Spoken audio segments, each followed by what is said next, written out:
धनवान साहूकार था जिसके घर धन आदि किसी प्रकार की कमी नहीं थी, परंतु उसको एक दुख था कि उसके कोई पुत्र नहीं था। वह इसी चिंता में रात दिन रहता था।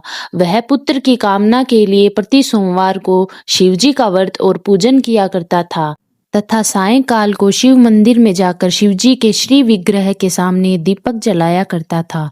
उसके इस भक्ति भाव को देखकर एक समय पार्वती जी ने शिवजी से कहा कि हे महाराज, यह साहूकार आपका अनन्य भक्त है और सदैव आपका व्रत और पूजन बड़ी श्रद्धा से करता है। इसकी मनोकामना पूर्ण करनी चाहिए। शिवजी ने कहा, हे पार्वती, यह संसार कर्म क्षेत्र है। जैसे किसान खेत में बीज बोता है वैसा ही फल काटता है, उसी प्रकार इस संसार में जैसा कर्म करते हैं वैसा ही फल भोगते हैं।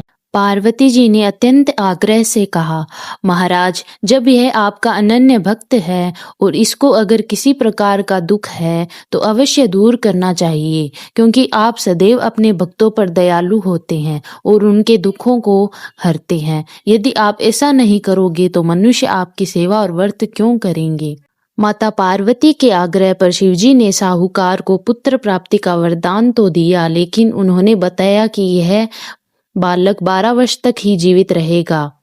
माता पार्वती और भगवान शिव की बातचीत को साहूकार सुन रहा था, इसलिए उसे ना तो इस बात की खुशी थी और ना ही दुख। वह पहले की भांति शिवजी की पूजा करता रहा। कुछ समय के बाद साहूकार की पत्नी ने एक पुत्र को जन्म दिया। जब वह बालक 11 वर्ष का हुआ तो उसे पढ़ने के लिए काशी भेज दिया गया। साहूकार ने पुत्र के मामा को बुलाकर उसे बहुत सारा धन देते हुए कहा कि तुम इस बालक को काशी विद्या प्राप्ति के लिए ले जाओ। तुम लोग रास्ते में यज्ञ कराते जाना और ब्राह्मणों को भोजन दक्षिणा देते हुए जाना। दोनों मामा भांजे इसी तरह यज्ञ कराते और ब्राह्मणों को दान दक्षिणा देते काशी नगरी निकल पड़े।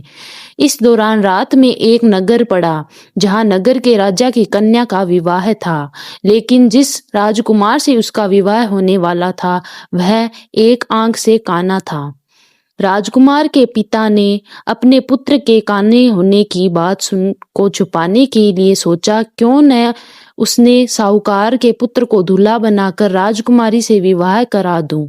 विवाह के बाद इसको धन देकर विदा कर दूंगा और राजकुमारी को अपने नगर ले जाऊंगा। लड़के को दूल्हे के वस्त्र पहनाकर राजकुमारी से विवाह करा दिया।